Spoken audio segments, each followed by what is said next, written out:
I wanted to talk today a little bit about the New Zealand cyber strategy, kind of what kicked this whole thing off. There were a couple things that we have seen a lot of strategies launched around the world. Jim talked about a couple of those.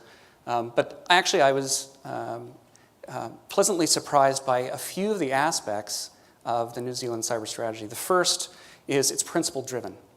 And the principles include, yes, national security and economic growth. Those are key. But it also includes things like human rights and the recognition that preservation of human rights is a core concept. It also talks about partnerships between public and private sector for things like risk management. And I think those are, again, critically important. The second thing I liked about the strategy is it had specific goals. It had goals around resilience in standing up a national CERT. It had goals around capability or capacity building for the workforce, bringing up the security for small and medium businesses. It included goals around managing cybercrime and working internationally on things like international norms of behavior. The last thing that I liked was the commitment to update the national strategy on an annual basis. And I think that is incredibly powerful. And it's key. We need to make sure that the efforts that we're undertaking are resilient and agile in this ever-changing landscape. So what are the risks that we need to be worried about? Microsoft has talked about this kind of matrix of complexity in cyberspace for a few years. We have some papers online that I can refer you to if you're interested. But we've really broken down the aspects of the complexity of cybersecurity into kind of 9 basic areas.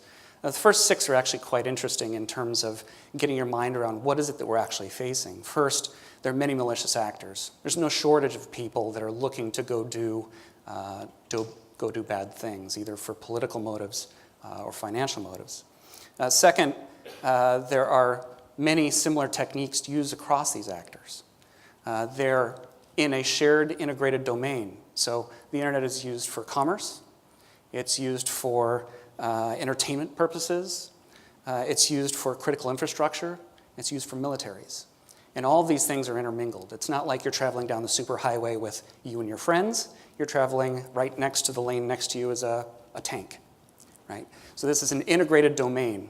What that means is in this integrated domain, actions that are taken, malicious actions, the consequences of those are difficult to predict.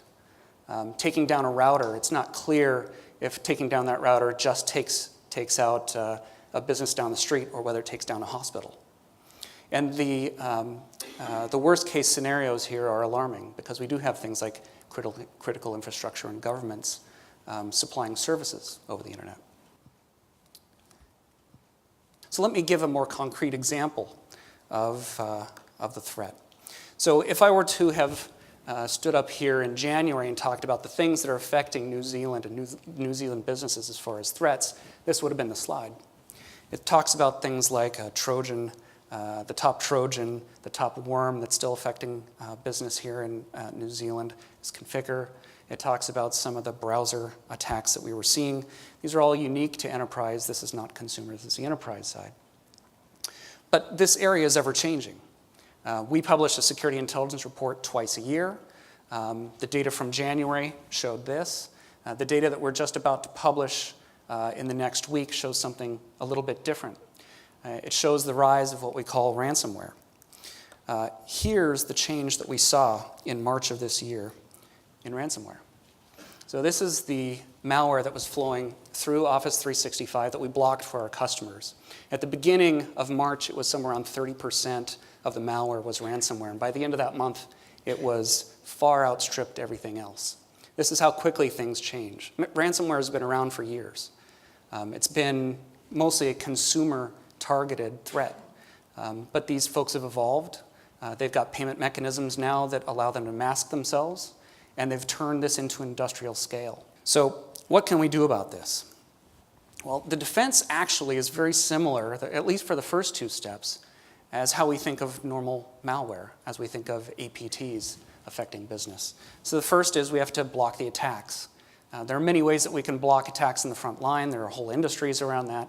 In this case, some of the most effective things are things like updating and making sure that you're always using secure updates, staying up to date. Second is making sure that you've restricted admin on your machine so that once they get on a machine, they don't have a full realm of that machine.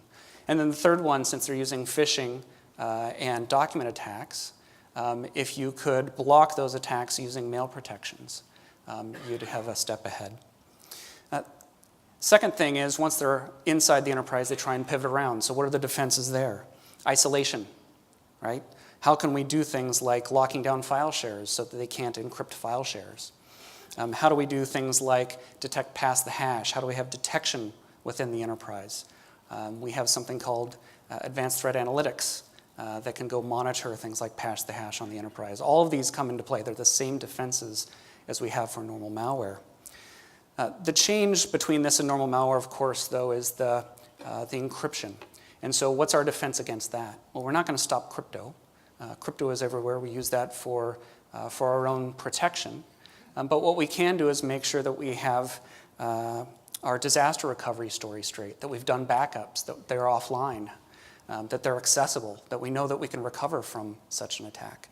And so if we can do that, if we can use maybe public cloud for backups, that also helps us. So with that, I'd like to close. I think there are a couple of points here. One is the technical and policy challenges are intertwined, and we need to work together, public sector, private sector, on making sure that we stay ahead, that we innovate, and we make sure that we have the right risk management to stay ahead of the threat.